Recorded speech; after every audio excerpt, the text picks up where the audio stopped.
وَإِن نَكَثُوا أَيْمَانَهُم مِّن بَعْدِ عَهْدِهِمْ وَطَعَنُوا فِي دِينِكُمْ فَقَاتِلُوا أَئِمَّةَ الْكُفْرِ إِنَّهُمْ لَا أَيْمَانَ لَهُمْ لَعَلَّهُمْ يَنْتَهُونَ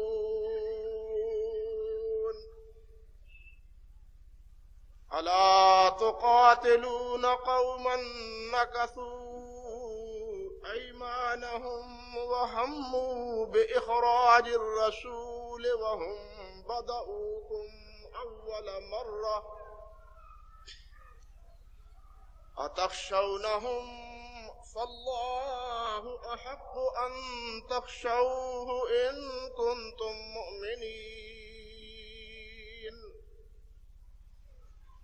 قَاتِلُوهُمْ يُعَذِّبْهُمُ اللَّهُ بِأَيْدِيكُمْ وَيُخْزِهِمْ وَيَنصُرْكُمْ عَلَيْهِمْ وَيَشْفِ صُدُورَ قَوْمٍ مُّؤْمِنِينَ سبحان ربك رب العزة عما يصفون وسلام على المرسلين والحمد لله رب العالمين.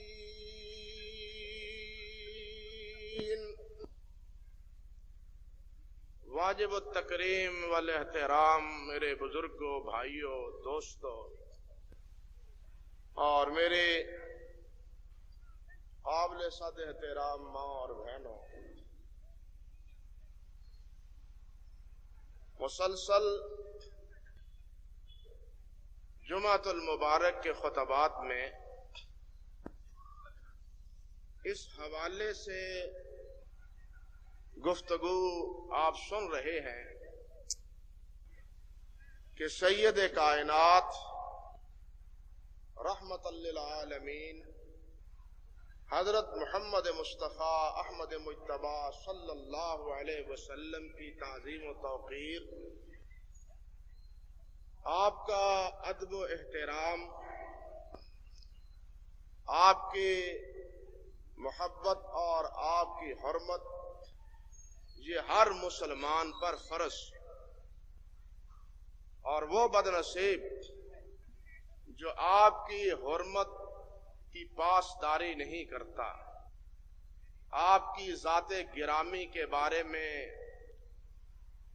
بد کلامی کرتا ہے، نازیبا گفتگو کرتا ہے، ناگفتنی باتیں کہتا ہے،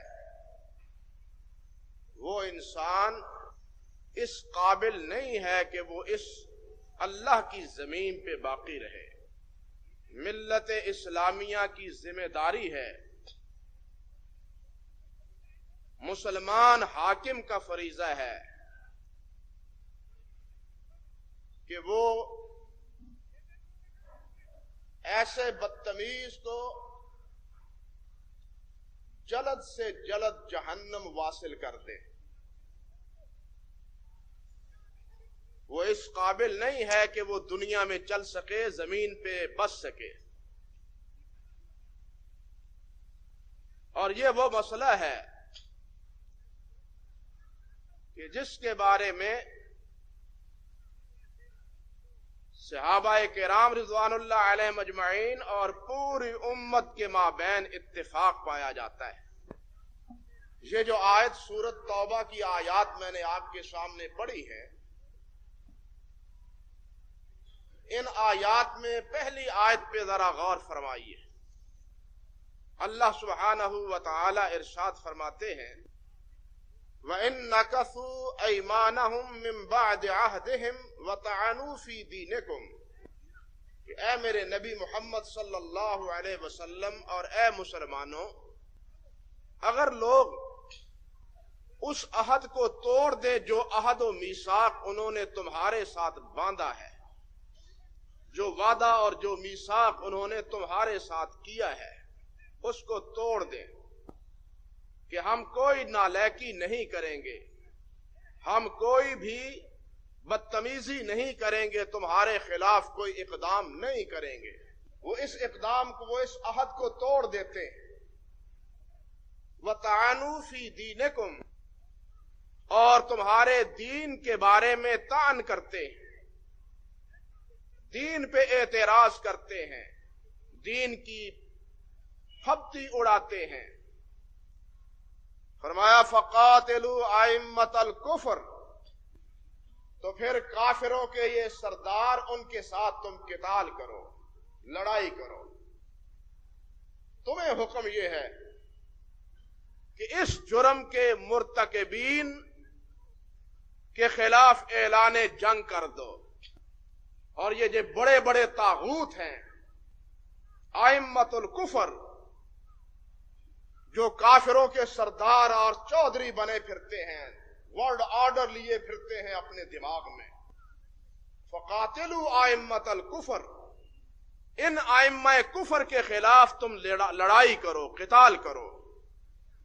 انہم لا ایمان لہم لعلہم ینتہون، فرمایا ان کی کوئی قسم نہیں ہے، کوئی عہد نہیں ہے، کوئی ان کا وعدہ نہیں ہے، یہ وعدہ توڑ چکے، وعدہ وفا کرنے والے نہیں ہیں، تمہارے ساتھ کیے ہوئے کوئی وعدے یہ پورے نہیں کرتے، وعدے توڑتے چلے جاتے ہیں، میثاق باندھتے ہیں اور میثاق کا نقض بھی کیے جاتے ہیں، تمہارے ایمان کا اور دین کا مذاق بھی اڑاتے ہیں۔ فرمایا کہ ان کے ساتھ قتال کرو، اعلان جنگ کر دو، لعلہم ینتہون، جب تم یہ اقدام کرو گے تو پھر یہ اپنی بری حرکتوں سے باز آئیں گے۔ اور فرمایا آپ نے بلی بننے سے یہ باز نہیں آئیں گے، معذرت خواہانہ انداز سے یہ تمہاری بات نہیں مانیں گے اور اپنی حرکتوں سے باز نہیں آئیں گے، بلکہ اور جری ہوتے چلے جائیں گے، ان میں اور جرأت پیدا ہوگی۔ اگر تم نے کوئی خفت اور کوئی نرمی اور نرم گوشہ ان کے سامنے رکھا تو پھر ایسا ہوگا کہ یہ باز نہیں آئیں گے، چڑھائی کرتے ہی جائیں گے تمہارے اوپر۔ یہ اپنی اس خصلت سے اور اپنے اس بری عادت سے تب باز آئیں گے جب ان کے خلاف تم اعلان جنگ کرو گے۔ حافظ ابن تیمیہ رحمۃ اللہ علیہ نے اور حافظ ابن کثیر رحمۃ اللہ علیہ نے بڑی عجیب بات کہی ہے۔ فرماتے ہیں کہ دیکھو، یہ تو کفار مکہ تھے جنہوں نے عہد کی پاسداری نہ کی، جنہوں نے عہد کی پاسداری نہ کی، اور اس کے نتیجے میں مکہ مکرمہ فتح ہوا۔ تفصیل کا وقت نہیں ہے، ذرا بات کو ساتھ ساتھ سمجھنے کی کوشش کریں۔ صلح حدیبیہ کے موقع پہ صلح ہوئی تھی، صلح ان کنوں نے توڑی؟ مکے والوں نے توڑی۔ بد کلامی بھی نبی علیہ السلام اور صحابہ کرام کے بارے میں، دین کے بارے میں انہوں نے کی، جس کے نتیجے میں نبی علیہ السلام کو اقدام کرنا پڑا، اعلان جنگ کرنا پڑا، اور مکہ مکرمہ بالآخر فتح ہوا۔ اب یہاں ایک بات سمجھنے والی کہ ایک ہے نقض عہد، اب نقض عہد کرنے والے اور دین کا استخفاف کرنے والے، یہ دو طبقے ہیں، یہ دو چیزیں ہیں، مگر فتح مکہ کی پورے واقعے اور تاریخ کو آپ پڑھ جائیں، تاریخ اپنے اس کے تاریخ کے اوراق میں، اس میں آپ کو یہ بات بالکل واشگاف نظر آئے گی کہ مکہ مکرمہ کو نبی علیہ السلام نے فتح کیا، لیکن کوئی خون ریزی نہیں ہوئی۔ صرف ایک دو آدمی جو مقابلے میں آئے خالد بن ولید رضی اللہ تعالی عنہ کے سامنے، بس وہی تحتیر ہوئے، باقی تمام کو امان ملی، باقی تمام کو امان ملی۔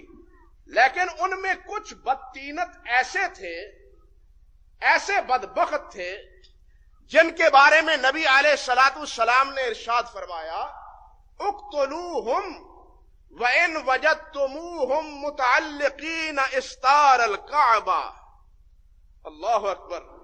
فرمایا سب کو امن ہے لیکن کچھ لوگ ایسے ہیں. کون؟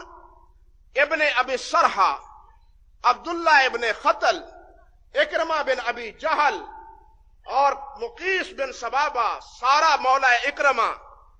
یہ ایسے نفوس ہیں، بدتینت ہیں. فرمایا کہ فقتلوہم، ان کو قتل کرو، ان کو نہیں چھوڑنا، ان کو نہیں چھوڑنا. وَإِنْ وَجَدْتُمُوهُمْ مُتَعَلِّقِينَ إِسْتَارَ الْقَعْبَةِ، اگرچہ یہ بیت اللہ کے پردے کے نیچے بھی چھپے ہوئے ہوں، ان کو تحقیق کرنا ہے، ان کی گردنیں اڑانی ہے، ان کو نہیں چھوڑنا. غور فرمائیے، اللہ اکبر، کہ نقض عہد کے نتیجے میں مکہ مکرمہ فتح ہو رہا ہے اور یہ سارے نقض عہد کرنے والے، ان کو معافی کا اعلان سنایا جا رہا ہے. مگر یہ کچھ بدبخت وہ ہیں جن کے بارے میں کہا جا رہا ہے کہ بیت اللہ کے پردے کے درمیان بھی اگر چھپے ہوئے ہوں تو ان کو قتل کرو. یہ کون ہے؟ اٹھائیے تاریخ کے اوراق. یہ وہ ہیں جو نبی علیہ الصلوۃ والسلام پہ طعن کرتے تھے. یہ وہ ہیں جو نبی علیہ السلام کا مذاق اڑاتے تھے. چنانچہ عبداللہ بن خطل، وہ تو فی الواقعہ بیت اللہ کے دیوار کے ساتھ چمٹ کے اوپر غلاف لیے ہوئے کھڑا تھا، چھپا ہوا تھا. صحابی کو پتا چلا، غلاف اوپر اٹھایا، گردن اڑا دی اس بدبخت. اکرمہ بھاگا اور بالآخر مدینہ طیبہ پناہ لے کے پہنچا. ابن ابی سرحا کو حضرت عثمان لے کے آئے، معافی نامہ پیش کیا، نبی علیہ السلام نے بالآخر معاف کر دیا. اکرمہ کی لونڈی جس کا نام سارا تھا وہ آئی سامنے تو اس کو بھی طے کر دیا گیا. حالانکہ آپ سن چکے ہیں نا پچھلے خطبے میں کہ جنگ پہ جا رہے ہو، کسی عورت کو قتل نہیں کرنا، بچے کو قتل نہیں کرنا، بوڑھے کو قتل نہیں کرنا. یہاں اس کو بھی قتل کرنے کا حکم ہے. کیوں؟ کہ یہ محمد مصطفیٰ کی گستاخ ہے صلی اللہ علیہ وسلم. آپ کی ہجو کرتی تھی، آپ کے بارے میں بد کلامی کیا کرتی تھی، نازیبا شعر پڑھا کرتی تھی.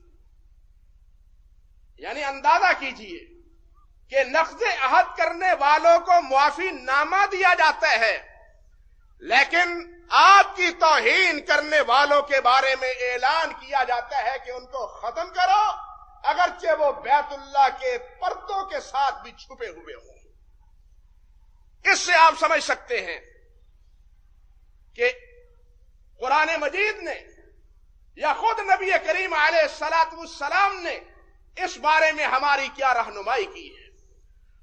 اور پھر مسلمانوں کے نبی علیہ الصلوۃ والسلام کے حوالے سے جذبات کا بھڑکنا، یہ تو ایک عین فطری بات ہے. مگر شاید آپ کو معلوم ہے یا نہیں، اب یورپ نے ایک اور پتا پھینکا ہے. اخبارات میں آیا ہے، تفسیر معلوم نہیں کب آتی ہے، یا اس سے وہ باز آتے ہیں، اللہ انہیں باز ہی رکھے. اب انہوں نے کیا کہا اور اعلان کیا کیا؟ انہی اخبارات میں جن میں نبی علیہ الصلوۃ والسلام کے خاکے بنے، انہوں نے کہا ہم یہ کیا بات ہے، ہم حضرت عیسیٰ علیہ السلام کے بھی خاکے بنا دیتے تاکہ بیلنس برابر رہے. اور مسلمان جو بھڑکے ہیں اپنے نبی کی توہین کے خیال میں، جو ہم پہ ہماری آزادی میں قدغن کے طور پہ لگائے جا رہے ہیں، لو جی ہم تو اپنے نبی کو ماننے والے عیسیٰ ان کے بھی خاکے بناتے، لہذا تمہیں کیا حق ہے کہ تم جناب احتجاج کرو. اللہ اکبر. اب وہ یہ فیصلہ کر رہے ہیں، اندازہ کیجئے. حالانکہ ان خناسوں کو یہ بات معلوم نہیں کہ مسلمانوں کے نزدیک جس طرح نبی کریم علیہ السلام کا احترام لازم اور واجب فرض ہے، اسی طرح ہر نبی کا احترام واجب اور فرض. ایک نبی کی توہین بھی کفر ہے. حضرت محمد مصطفیٰ صلی اللہ علیہ وسلم ہی نہیں بلکہ کسی بھی نبی کا مذاق اڑایا جائے، کسی بھی نبی کی توہین کی جائے، وہ توہین کرنے والا دائرہ اسلام سے خارج. آپ اندازہ کریں کہ اللہ سبحانہ و تعالی نے فرمایا کذبت قوم نوح المرسلین. ایک جگہ اللہ فرماتے ہیں کذبت عاد المرسلین. ایک اور قوم کے بارے میں اللہ فرماتے ہیں کذبت قوم لوط المرسلین. نوح علیہ السلام کی قوم نے رسولوں کو جھٹلایا. اللہ کے رسول ایک تھے، رسول تو نوح ہی تھے نا ان کی طرف، ان کے نبی تو رسول حضرت نوح علیہ السلام تھے. لیکن اللہ سبحانہ و تعالیٰ نے کیا فرمایا؟ کذبت قوم نوح المرسلین، کہ نوح علیہ السلام کی قوم نے رسولوں کو جھٹلایا. جھٹلایا ایک نبی کو ہے، تکذیب ایک نبی کی ہے، لیکن ایک نبی کی تکذیب ایک کی نہیں بلکہ سارے انبیاء کی تکذیب. جس طرح اللہ نے فرمایا کذبت عاد المرسلین، کذبت ثمود المرسلین. عاد و ثمود نے رسولوں کو جھٹلایا، انبیاء کی تکذیب کی، حالانکہ ان کے سامنے مخاطب ان کے ایک نبی تھے، حضرت صالح علیہ السلام تھے. یا حضرت لوط علیہ السلام کے بارے میں جس طرح اللہ نے فرمایا کذبت قوم لوط المرسلین، کہ قوم لوط نے رسولوں کی تکذیب کی، حالانکہ تکذیب تو صرف حضرت لوط علیہ السلام کی ہو رہی ہے. انکار اور نافرمانی وہ تو صرف حضرت لوط علیہ السلام کی ہو رہی ہے.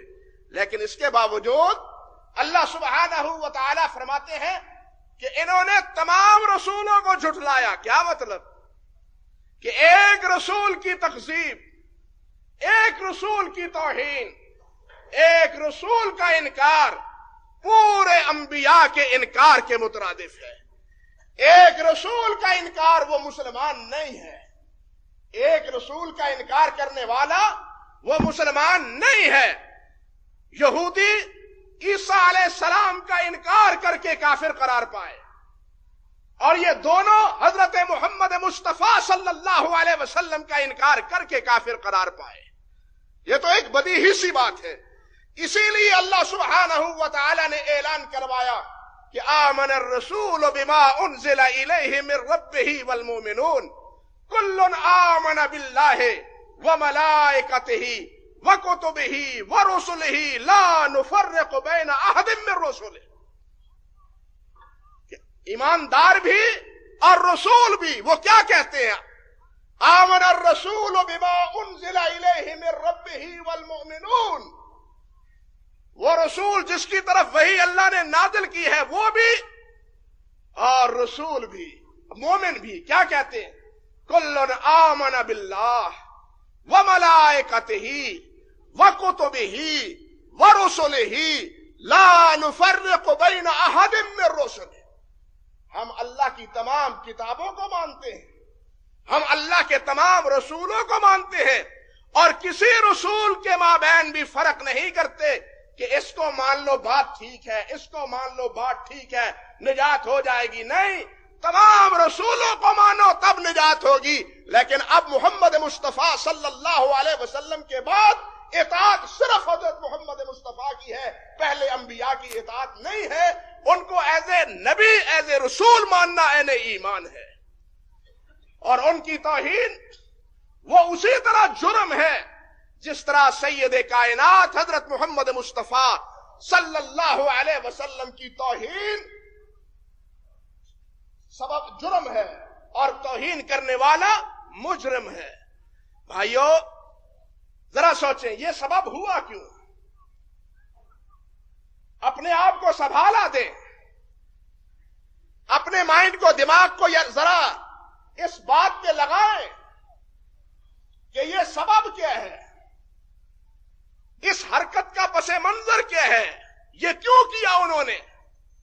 اللہ اکبر. بات دراصل یہ ہے کہ یورپ تمام تر الا ماشاءاللہ کچھ افراد ہیں، لیکن اکثر و بیشتر وہ وحی الہی سے بھی تہی دامن اور انبیاء کرام اپنے رسولوں کی تعلیم سے بھی تہی دست.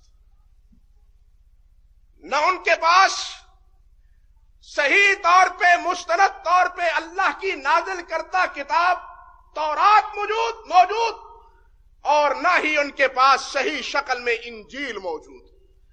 نہ ہی ان کے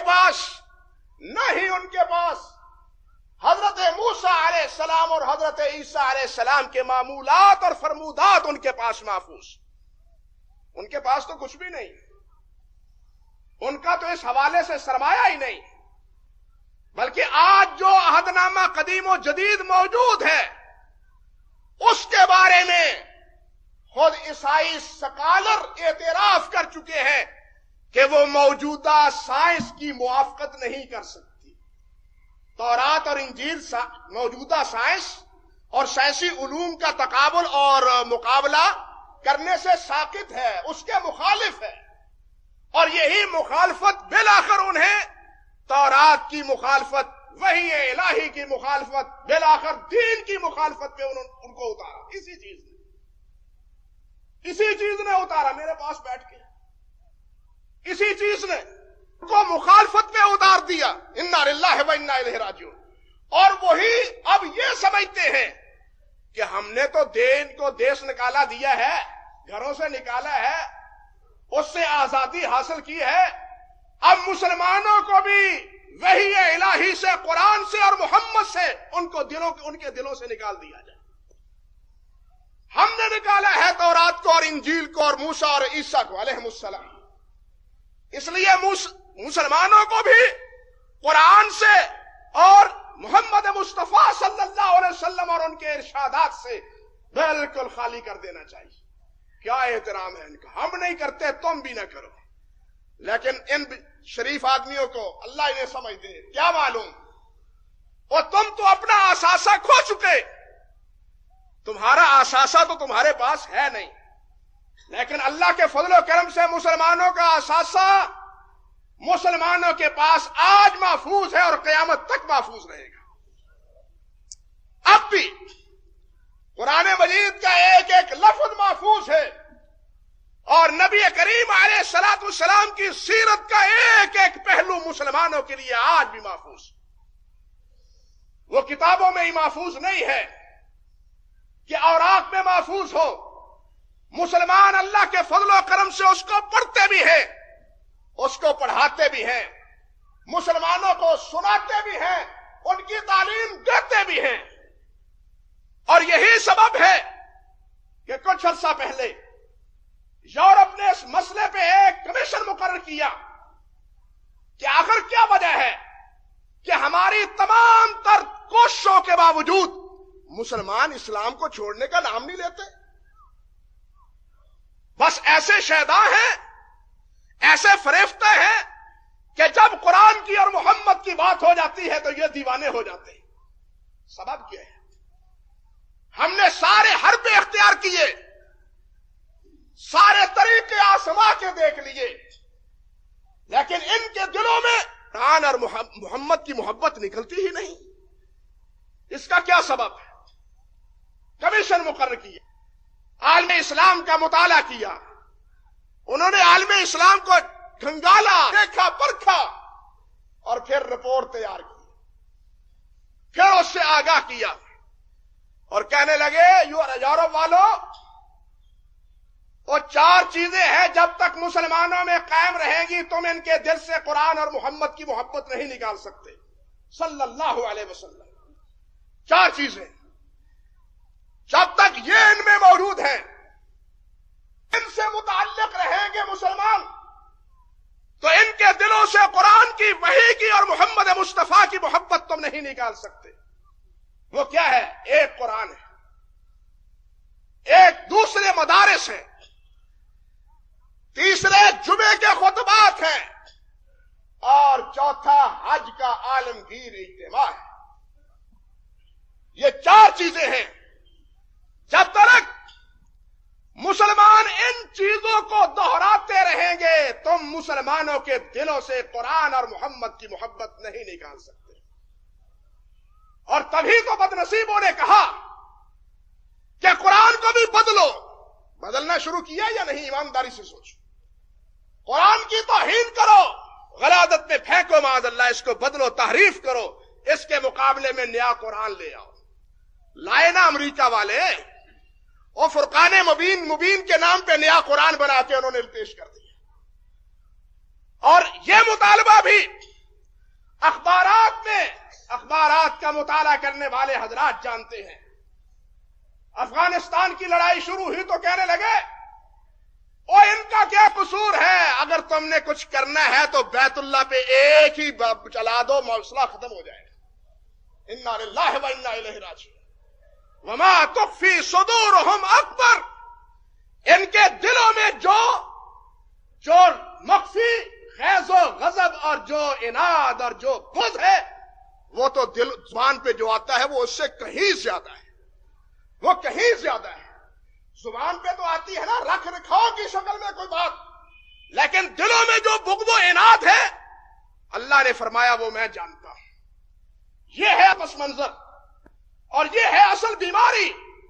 لیکن اللہ کے فضل و کرم سے, اللہ کے احسان سے اور آپ بھائیوں کے تعاون اور توجہ سے یہ جمعے کے خطبات اور یہ مدارس, یہ حج کا سما اور قرآن مجید, یہ قیامت تک یہ سلسلہ اسی طرح جاری اور ساری رہے گا. مدارس کے پیچھے ڈالا ہوا ہے نا, سمجھ گئے نا, مدارس کے پیچھے ڈالا ہوا ہے یا نہیں؟ اور جامعہ اسلامیہ مدینہ یونیورسٹی کے پیچھے بھی ڈالا تھا. عرفات مرحوم نے کہا ہم ہر بات برداشت کر سکتے ہیں, لیکن دین اسلام کی تعلیم کو بند کرنا ہم برداشت نہیں کر سکتے. کیفیت یہ ہے, اور اسی سبب سے وہ آئے دن کوئی نہ کوئی حربہ مسلمانوں کی دل شکنی کے لیے کیے جا رہے ہیں. انا للہ و انا الیہ راجعون. ورنہ حقیقت یہ ہے کہ جتنا امن کا علم بردار, امن کا دائی اور امن پسند اسلام, قرآن اور حضرت محمد مصطفیٰ ہے صلی اللہ علیہ وسلم, اللہ کی قسم کھا کے کہتا ہوں اور علی وجہ البصیرت کہتا ہوں کہ دنیا کا کوئی قانون, دنیا کا کوئی مذہب, دنیا کی کوئی ملت امن کی وہ تعلیم نہیں دیتی جو قرآن اور محمد مصطفیٰ نے دی صلی اللہ علیہ وسلم. جو تعلیم امن و امان کی, جو اطمینان کی, انسانیت کے تحفظ کی حضرت محمد مصطفیٰ نے دی ہے صلی اللہ علیہ وسلم. آپ اندازہ کریں کتنے سال ستایا جاتا رہا محمد مصطفیٰ کو صلی اللہ علیہ وسلم. 13 سال تک ظلم و ستم کی کون سی چکی تھی جس میں صحابہ کرام اور محمد مصطفیٰ کو پیسا نہیں گیا؟ کون کا سا ظلم تھا جو ان کے خلاف انہوں نے, اور کون سا حربہ تھا جو ان کے خلاف انہوں نے آزما کے نہیں دیکھا؟ لیکن ہوا کیا کہ یہاں سے نکلنے کے بعد صرف 10 سال کے عرصہ میں نہیں بلکہ 8 سال کے عرصہ میں, مکہ 8 میں فتح ہوا ہے, 8ویں سال بعد, نکلنے کے 8ویں سال بعد نبی کریم علیہ السلام 8ویں سال میں مکہ مکرمہ میں داخل ہوتے ہیں. یہی ابو سفیان جو سپہ سالاری کا فریضہ کفار کی طرف سے سر انجام دیتا ہے, یہ آتا ہے آپ کی خدمت میں, اسلام کو قبول کرتا ہے, تو نبی علیہ السلام فرماتے ہیں من دخل دار ابی سفیان فہو آمن. اللہ اکبر, اللہ اکبر. جو ابو سفیان کے گھر میں داخل ہو گیا ہم نے اس کو پناہ دی. غور کیجیے اللہ والو, وہ یہ اب ابو جہل کے بعد کفار کا سب سے بڑا سپہ سالار اور سب سے بڑا سرگنا, لڑائیوں میں ان کا سپہ سالار, مگر جب اس کے مقابلے کی باری آتی ہے, آپ کی خدمت میں پہنچتا ہے, تو آپ فرماتے ہیں جو ابو سفیان کے گھر میں داخل ہو جائے ہم نے اس کو امن دیا. بات یہی ختم نہیں ہوتی. ابو سفیان کہتا ہے جناب میرا گھر ہے کتنا چھوٹا سا گھر ہے, مکہ تو بہت بڑا ہے، سارے اہل مکہ میرے گھر میں کس طرح پہنچیں گے اور کس طرح پناہ لیں گے؟ آپ نے فرمایا من دخل دار حکیم ابن حزام فہو آمن،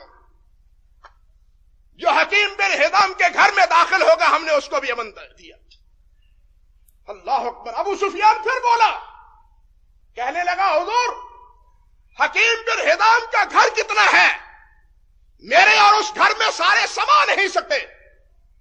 نبی علیہ السلام نے فرمایا من دخل المسجد فہو آمن، جو بیت اللہ میں داخل ہو گیا ہم نے اس کو بھی امن دیا، اس کو بھی جاؤ امن دیا۔ ابو سفیان کا دل ابھی مطمئن نہیں ہوا، وہ کہتا ہے سرکار بیت اللہ بھی آخر کتنا ہے، مکے میں بسنے والے کتنے ہیں، یہ تو اس کا سین بہت ہی تھوڑا ہے، سوچئے، نظر ثانی کیجئے۔ نبی علیہ السلام نے ارشاد فرمایا من دخل بیتہ واغلق بابہ فہو آمن، جاؤ جو اپنے گھر میں چھپ کے بیٹھ گیا، دروازہ بند کر لیا، ہم نے اس کو بھی امن دیا۔ بتلاؤ ایمانداری سے، اور دنیا میں کوئی ہے مائی کا لال اتنا بڑا سبا سالار، جب اس کی باری آئے تو کہتا رہے کہ جاؤ میں نے تمہیں امن دیا، جاؤ میں نے تمہیں امن دیا، جاؤ میں نے تمہیں پناہ دی۔ شہر کا شہر فتح ہو رہا ہے اور پورے شہر میں جناب گنتی کے 2 یا 3 آدمی تحتیغ ہوتے ہیں، چوتھا آدمی نہیں ملتا جس کی خون ریزی ہوئی ہو۔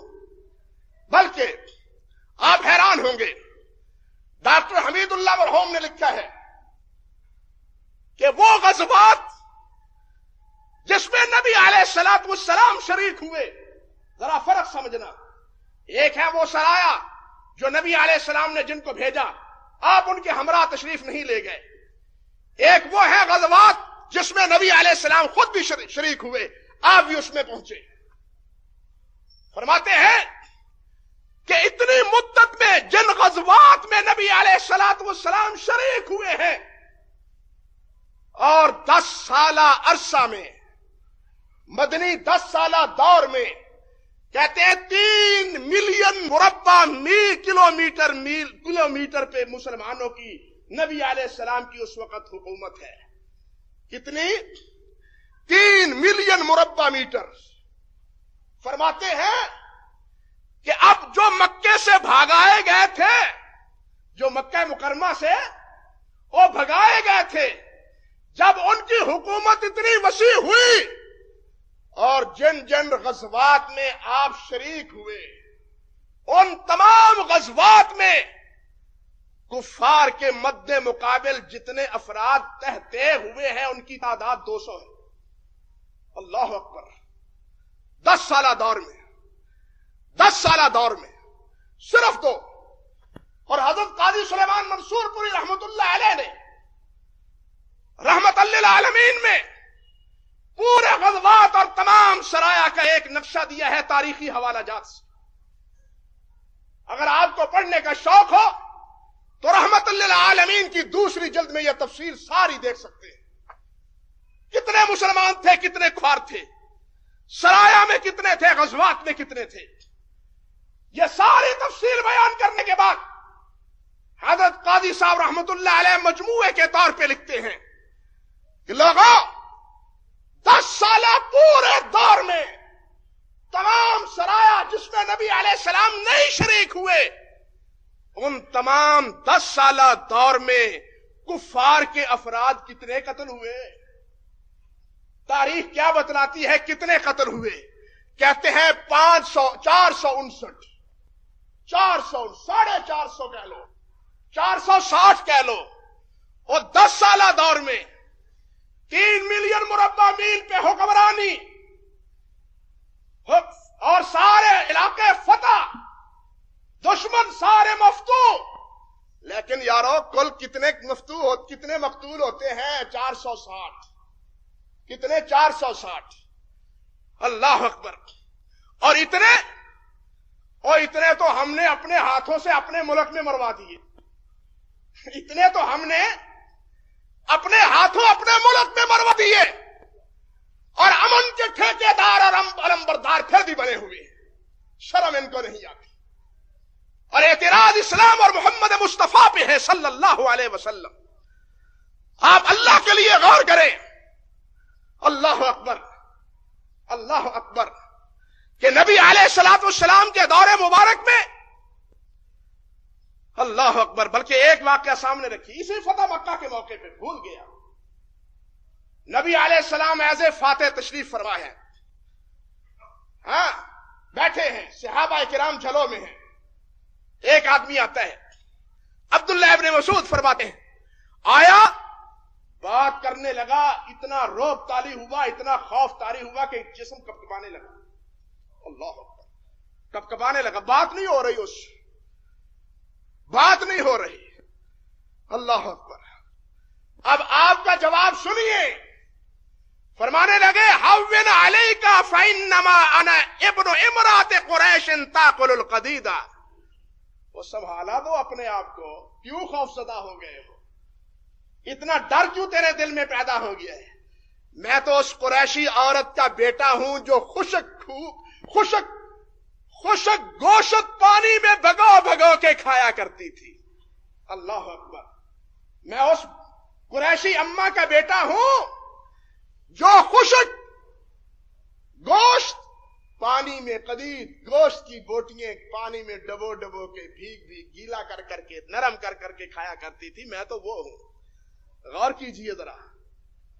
ایک طرف فتح نصرت کامیابی کامرانی اور اسی کے نتیجے میں ایک خوف اور رعب طاری ہے دشمن پہ. محمد مصطفیٰ اس کے دل کو سہارا دینے کے لیے کیا کہتے ہیں؟ بتلاؤ کائنات میں کوئی ایسا سپہ سالار ہے جس کی یہ مثال پیش کی جا سکتی ہو؟ اس لیے امن کے سب سے بڑے علم بردار اور امن کے سب سے بڑے رکھوالے وہ ہے کون؟ حضرت محمد مصطفیٰ صلی اللہ علیہ وسلم. مکہ فتح ہوا. نبی علیہ السلام بیت اللہ میں پہنچے حرم میں داخل ہوئے. سارے کفار بھی اردا گرد جمع ہیں. اللہ اکبر. جو نقشہ ہے وہ تو بڑا ہی عجیب ہے اور بڑا ہی ایمان افروز.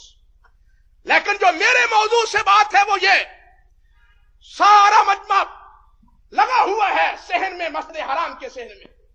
نبی علیہ الصلوۃ والسلام نے پوچھا ما ترون انی فاعل فیکم. وہ سرداروں قریشی چودھریوں تمہارا کیا خیال ہے کہ میں اب تمہارے ساتھ کیا کرنے لگا ہوں؟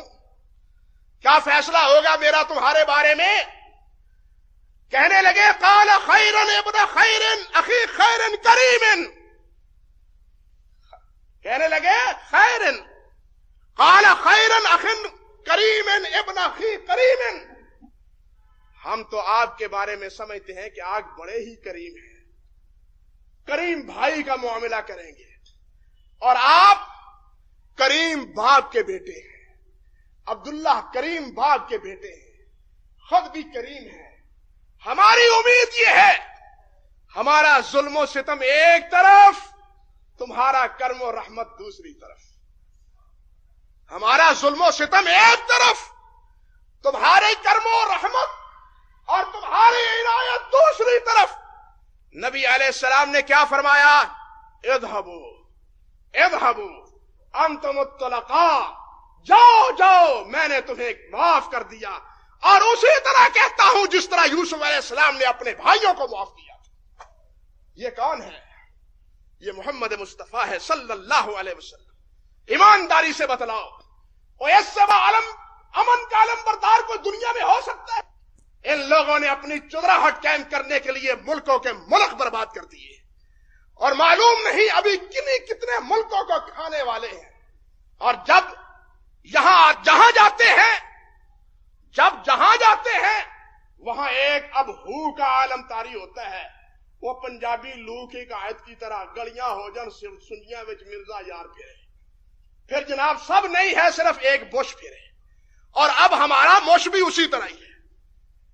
ہمارا موش بھی اب فیصل آباد میں 14 میں آنا ہے اور ابھی سے جناب وہ یونیورسٹی کا علاقہ سیل کر دیا گیا ہے. 14 کا کب ہے؟ ابھی یونیورسٹی کا علاقہ سیل کر دیا گیا. وہاں سیر کرنے سے لوگوں کو روک دیا گیا. آنے جانے والوں کو روک دیا گیا. ابھی سے اتنا خوف. اور تم نے کیا ہے. سوچو اگر ختم کیا ہے تو پھر خوف کس بات کا ہے, خطرہ تمہیں کس بات کا ہے؟ تمہارا یہ عمل و کردار بتلاتا ہے کہ تم نے دہشت گردوں کو ختم نہیں کیا, پیدا کیا ہے. تم نے خود دہشت گردی پھیلائی ہے, اور دہشت سب سے بڑے دہشت گرد تم دنیا میں تم. اس لیے جو امن کا علمبردار ہوتا ہے, اور لوگ اس کے سامنے اپنے ہاتھ ہی نہیں رکھتے, اپنا خون بھی رکھتے ہیں, اپنا خون بھی رکھتے ہیں. اور جو ظالم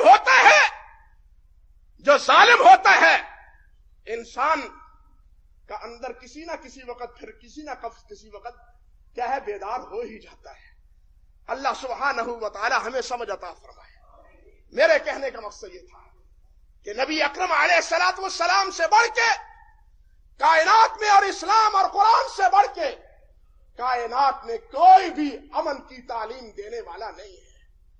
اگر کسی وقت مسلمانوں نے اپنے کسی غلط منصوبے کے نتیجے میں کوئی اقدام کیا ہے تو اس کا ذمہ دار قرآن اور اسلام اور محمد مصطفیٰ نہیں ہے, وہ ہمارے عمل و کرتوت ہے, ہمارا عمل و کرتوت. اللہ سبحانہ و تعالی ہمیں سچا پکا مسلمان بنائے اور ان تعلیمات کو اختیار کرنے کی تعلیم دے, توفیق دے جو تعلیمات اللہ نے اور اللہ کے پیارے پیغمبر نے ہمیں عطا فرمائی ہیں. وآخر دعوانا ان الحمد للہ.